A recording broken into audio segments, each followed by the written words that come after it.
Now we discuss about the Jevons Paradox. That is why quantitative scenarios based on improvement of energy efficiency are useless. We will identify the nature of the problem. That is, when we are observing efficiency, we are looking at processes taking place inside metabolic systems that are by definition becoming systems. This means that they will become something else. So our prediction may be based on what we observe now, may become useless. To make things worse, the more we increase the efficiency, the quicker they become something else. So let's start with a few examples of this fact. With the famous criticism done by Jevons Paradox to econometric analysis. And he said the fact that econometric models of the most refined and complex kind have generally failed to fit future data, which means that they fail to be predictive, finds a ready yet self-defeating excuse. History has changed the parameters. But then, if history is so cunning, why persist in predicting it? So let's see the basic of the problem. Let's imagine that we want to extrapolate the height of a person in the future using empirical values. So let's imagine that we are measuring a person that is 5 years at the beginning of the test and for 10 years. And then we basically are looking at the way the body height change. And we have that over this period of 10 years, the person moved from 110 centimeter to 170 centimeter. So we have an increase of 6 centimeter per year. And then we can extrapolate using this that it will become 3 meter and 50 when it will be 45. Of course, this extrapolation is wrong. Why is that? Because the person changed. At a certain point when the person reached 17, 18 years or even before, it stopped growing. And basically, in order to know this, we have to know the curve of growth curves to know that after a certain period of time, the person change is no longer behaving like in the period between 5 and 15 years. But then you cannot extrapolate this information from the data. You have to know the internal characteristic of the things that you're observing. And this is the basic criticism that Jevons Paradox does to all the econometric analysis. You cannot discuss of input-output. You have to know what is the process that is generating, using the input and generating the output. In one case, you are measuring just instance of something, people, whereas in the other case, you are looking at the growth curves. So you are looking at typology of person. So let's go to another example. And this is more direct.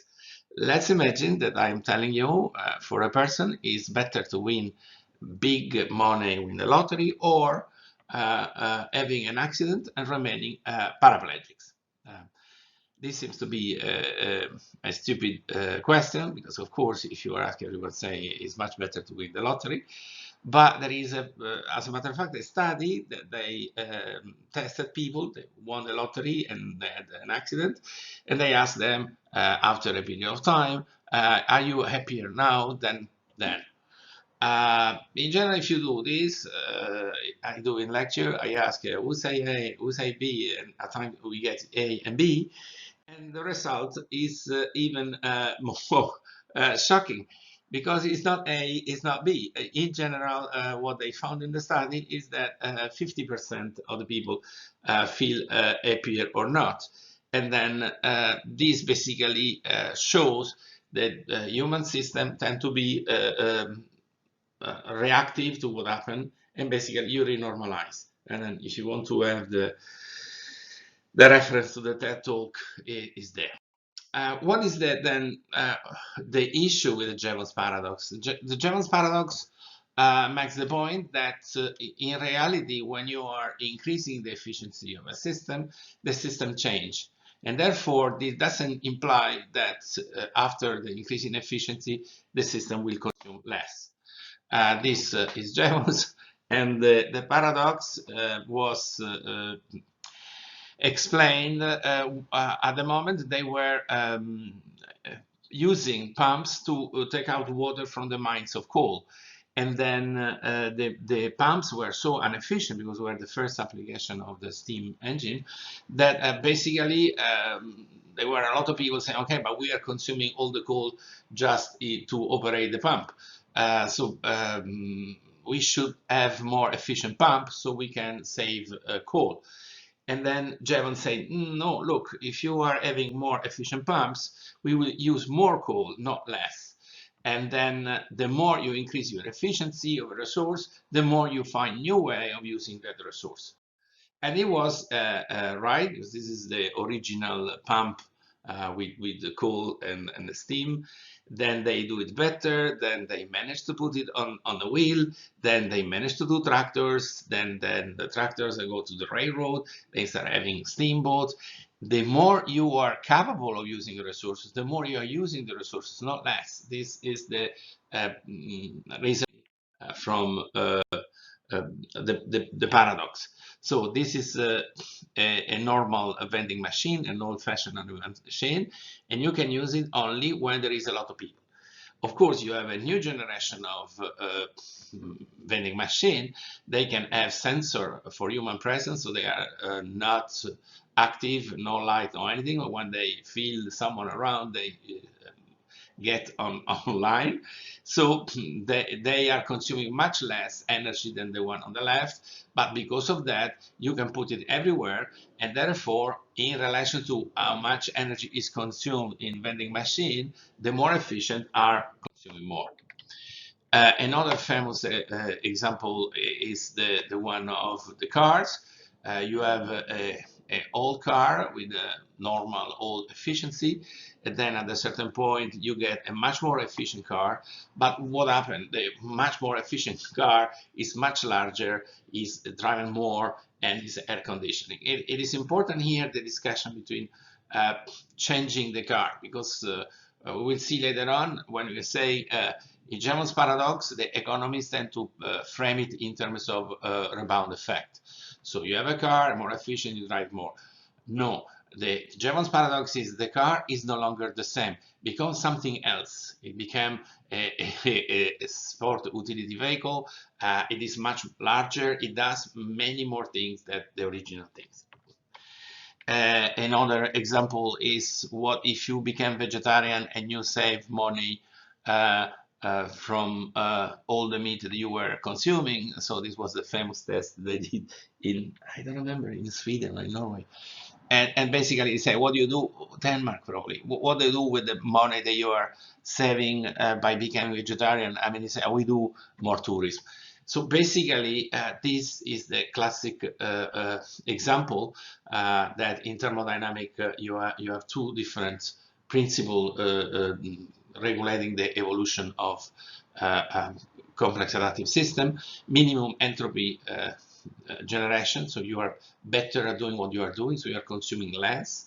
And then you have the maximum power principle. Then you are using the saving that you get for efficiency to become more adaptable. So you expand your range of activity. So basically, this is a natural phenomenon. So let's see if this has been enlightening for you. We get another chance to do a prediction. So we have two types of cars. The Hummer, it's a very gasoline-consuming car, and the Tata Nano in a very small car. So which one of the two is generating more harm to the atmosphere in terms of emission? As a matter of fact, this example is old, so we already know the results. The Hummer got extinct, and the Tata Nano is expanding in India in similar car, not the Tata Nano, but the type of car that we are talking about, are expanding more and more. Why? Because they are filling a niche, people willing the car and they cannot afford it, that is expanding rapidly. So even though the Tata Nano has a lower amount of emission per mile, because they are more efficient, there are more Tata Nano around than the Hummers. So evolution cannot predict it in numerical terms before changes happen. So there is a difference between rebound effect, that is what economists do because they can use their model, and then you have here in which you have the same behavior that is done more or less, so you can quantify it. But with the Jevons paradox, I think is different, and this is why nobody wants to use it. Everyone like rebound effect, because then you get something else. There are qualitative changes that are impossible to quantify. So your model became useless. As soon as you get more efficient, your model is no longer good. You are making a model of an apple, and the apple becomes an orange.